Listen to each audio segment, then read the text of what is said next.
Potensi sumber daya alamnya luar biasa. Sebenarnya juga potensi manusianya itu juga luar biasa. Jadi Alfred Wallace bahkan mengatakan sebenarnya secara genetik Papua itu kena unggul gitu. Kedepannya nanti kita mulai dari Sabang sampai Merauke, ntar kita bakal bikin banyak program ke depannya untuk bisa langsung menyentuh teman-teman di bawah. Seperti misalnya kenapa kami tadi menampilkan tayangan dokumenter Wanam itu sebagai penyeimbang dari video dokumenter, film dokumenter Pesta Babi itu kan yang sudah cukup banyak mempengaruhi cara berpikir publik, cara pandang masyarakat mengenai kondisi di Papua hari ini.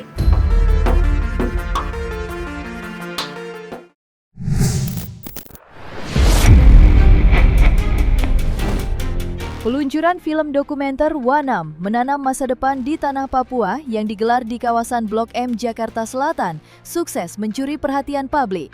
Film dokumenter Wanam menjadi menarik lantaran dengan tegas menyoroti potret perubahan radikal yang terjadi di distrik Ilwayap, Merauke, Papua. Film dokumenter ini dengan apik merekam transformasi kawasan rawa yang sebelumnya terisolasi dan tidak tersentuh diubah menjadi lumbung pangan modern yang masuk dalam proyek strategis nasional. Penayangan film dokumenter Wanam yang kemarin digelar di Blok M Jakarta Selatan tidak hanya mendapat tempat di hati audiens masyarakat urban perkotaan, tetapi juga masyarakat pinggiran. Dengan dukungan penuh dari Menteri Pertanian, diharapkan film dokumenter Wanam dapat membuka cakrawala yang sesungguhnya mengenai kondisi dan potensi wilayah di Papua yang menjadi objek pembangunan pangan nasional di tengah ancaman krisis iklim global. Namun, daya tarik utama dari film ini justru terletak pada keberaniannya merekam benturan narasi yang tajam di lapangan, di mana proyek agraria modern berskala besar ini tampak kontras dengan tradisi lokal, seperti yang dinarasikan dalam film dokumenter Pesta Babi. Garapan jurnalis Dendi Laksono. Praktik budaya Pesta Babi yang bagi masyarakat adat Papua merupakan simbol tertinggi dari diplomasi sosial, status, dan perayaan komunal, kini harus berhadapan dengan mekanisasi sawah, sistem drainase rawa, dan tata kelola pertanian padi modern yang dibawa oleh negara. Pada film dokumenter Wanam secara tersurat menelanjangi dinamika tersebut tanpa menghakimi dan memperlihatkan bagaimana sebuah wilayah harus bernegosiasi antara mempertahankan ritme adat yang agung dengan tuntutan ketahanan pangan nasional yang mendesak.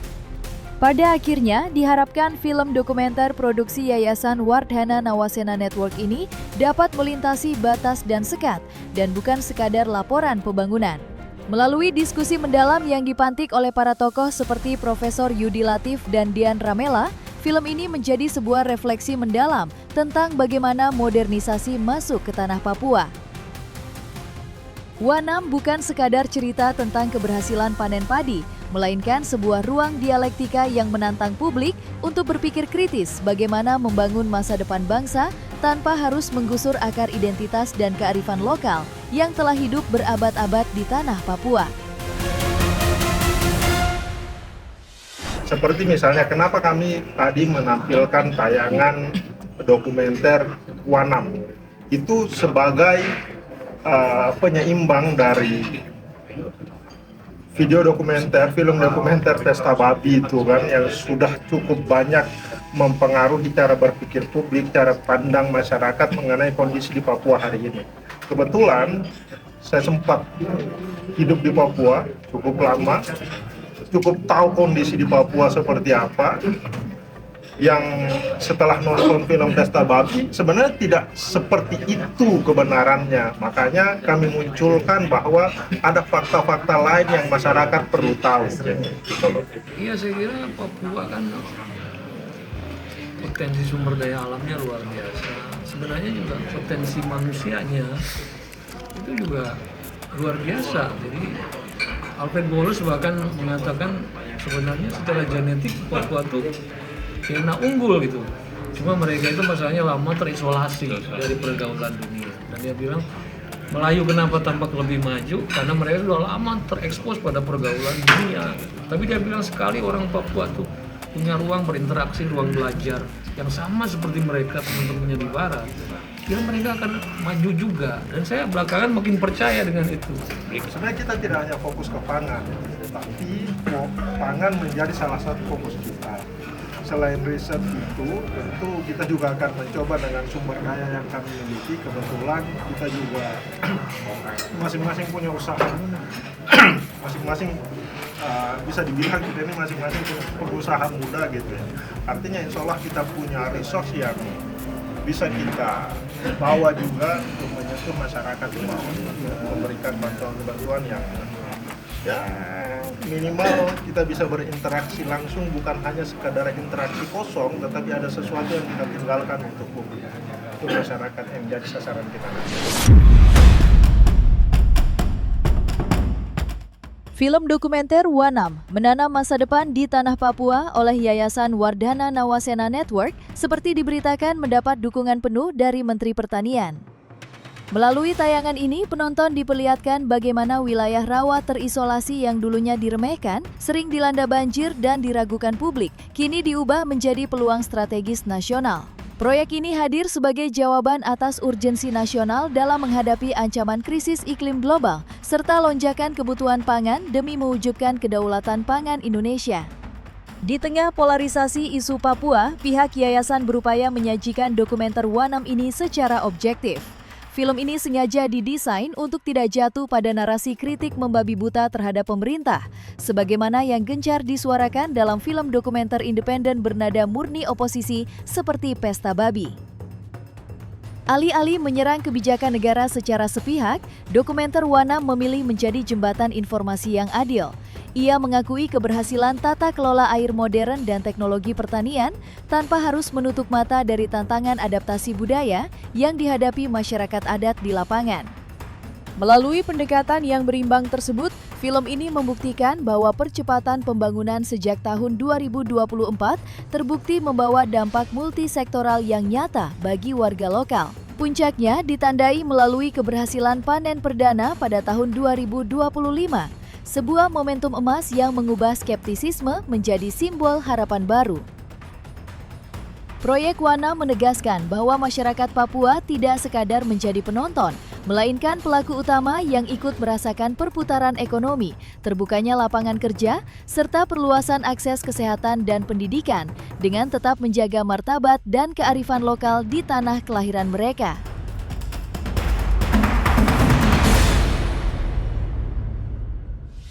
Jadi untuk program tentu banyak hal, kita akan mulai masuk ke banyak sektor tentunya.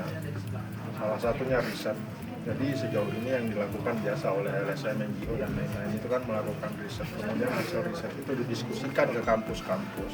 Nah, yang membedakan kami nanti dengan mereka tentu bukan sejauh yang kita tahu ada NGO yang hanya fokus ke sisi negatif dari kebijakan-kebijakan pemerintah, ada yang kemudian fokus ke sisi positifnya.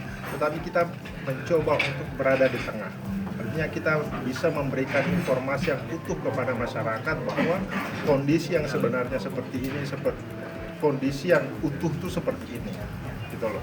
Seperti misalnya kenapa kami tadi menampilkan tayangan dokumenter Wanam itu sebagai penyeimbang dari video dokumenter, film dokumenter Pesta Babi itu kan yang sudah cukup banyak mempengaruhi cara berpikir publik, cara pandang masyarakat mengenai kondisi di Papua hari ini.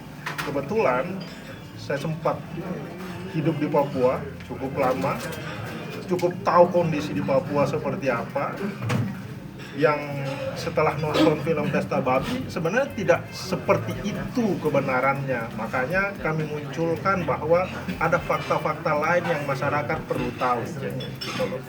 Jadi salah satu produknya nanti tentu hasil riset, kemudian video-video dokumenter, kemudian tentu menyajikan data-data yang benar kepada masyarakat. Setiap zaman tuh punya teknologinya masing-masing. Dan mestinya harus bisa menggunakan teknologi itu untuk kepentingan agenda bersama. Jadi di zaman Bung Karno, Bung Hatta, teknologi yang berkembang kan print media, majalah, koran. Itu yang jadi alat artikulasi mereka untuk memperjuangkan kemerdekaan kan. Sekarang teknologi kita sudah bergeser, yaitu digital. Tapi sejauh ini belum ada usaha untuk menggunakan teknologi digital itu untuk tujuan-tujuan pembebasan kemerdekaan seperti perjuangan para pendiri bangsa di masa lalu. Saya kira ini teman-teman di Wardana itu bisa menggunakan teknologi untuk tujuan-tujuan yang sama seperti para pendiri bangsa di masa lalu untuk sesuai dengan zaman ini.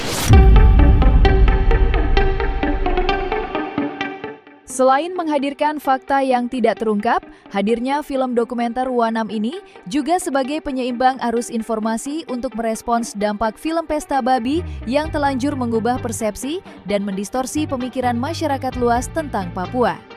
Berangkat dari kegelisahan itu, film dokumenter tentang Papua dibuat dengan mengambil jalan tengah, menolak narasi kritik yang membabi buta terhadap pemerintah, namun juga tidak menutup mata pada dinamika adaptasi kultural lokal.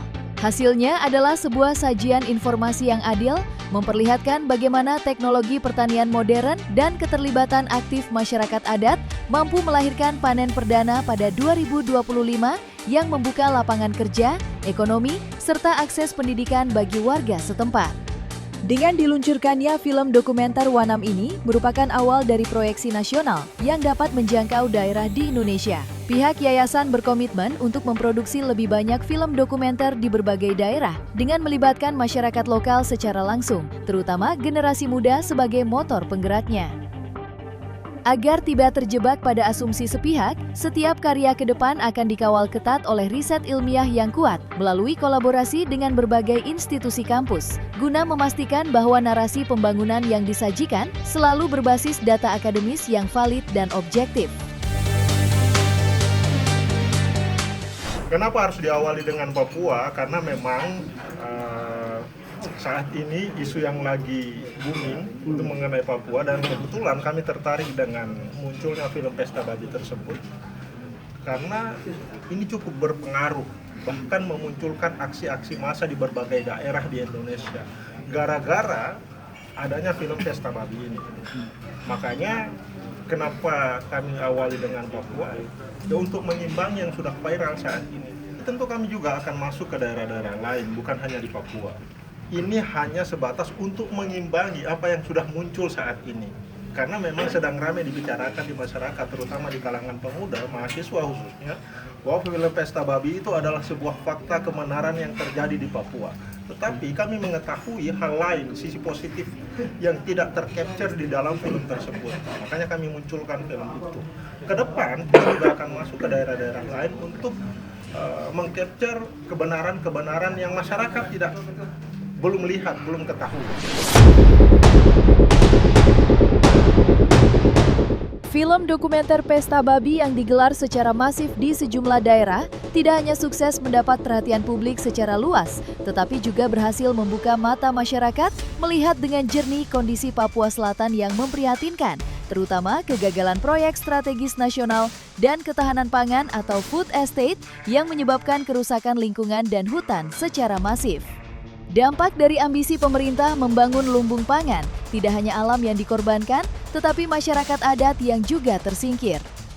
Bagai embusan angin, dengan cepat film dokumenter Pesta Babi membumbung tinggi, di samping mengundang perdebatan sengit di tengah masyarakat. Bersamaan itu pula, pemerintah turut bereaksi. Acara nobar di daerah beberapa kali dibubarkan aparat. Di tengah ramainya perhatian masyarakat, muncul kabar mengejutkan dari tokoh perempuan adat asal Merauke, Yasinta Moiwen atau Mama Sinta, terkait dugaan penipuan dan pengambilan data pribadi pada film dokumenter Pesta Babi. Akibat adanya pengambilan gambar tanpa izin, Mama Sinta membuat laporan polisi dengan melaporkan dua pihak, yakni Ketua LBH Merauke Teddy John, Wakum dan sutradara film Pesta Babi berinisial Dandi Dwi Laksono. TTP-nya sudah keluar, tapi besok kita publikasi ya. Tanda terimanya sudah selesai, laporan sudah diterima. Nanti kita tunggu respon resmi dari bagian Kamnek. Oke, Bang, ya izin berarti yang dilaporkan dengan yang terlapor itu siapa, Bang? Apakah satu orang perseorangan atau memang kelompok orang atau seperti apa? Oh, ini yang kita laporkan ini adalah untuk perorangan. Perorangan ada ketua LBH Merauke. Ketua LBH. Oke, ya. John, inisialnya adalah JTW. JTW. Ya. Mereka putar film pesta babi itu di mana-mana. Saya sakit hati, saya kecewa sekali. Tanpa izin dari saya, tanpa pembicaraan. Itu penjahat itu mereka. Saya punya baja ini di mana-mana mereka putar film itu, saya sakit hati. Tanpa izin dari saya. Maka itu saya datang ke Jakarta. Jadi itu saja yang saya sampaikan di rekan-rekan. Itu Mama siapa yang ajak, Mama? Yang ajak saya ke Jayapura untuk ikut kegiatan itu Bang Tigor. Jadi setelah kita selesai kegiatan, dia ajak kita untuk nonton film pesta babi. Jadi pada saat itu saya tahu saja mau potong babi betulan. Ternyata kita naik di Aula Maranatha. Ternyata film yang diputar itu judulnya film pesta babi. Nah, di situ ada wajah saya. Nah, di situ saya lihat sendiri, saya saksikan sendiri, sakit hati betul sampai hari ini saya masih sakit hati, kecewa. Kenapa wajah saya bisa dibawa kemana-mana lewat film itu? Sebelumnya sudah Apa saya ini boneka? Apa saya patung Asmat yang sudah diukir? Orang Papua bilang itu patung Asmat, ukiran itu. Saya bukan ukiran Asmat. Mulai dari hari ini dihentikan. Seandainya ada yang putar film itu, tolong proses.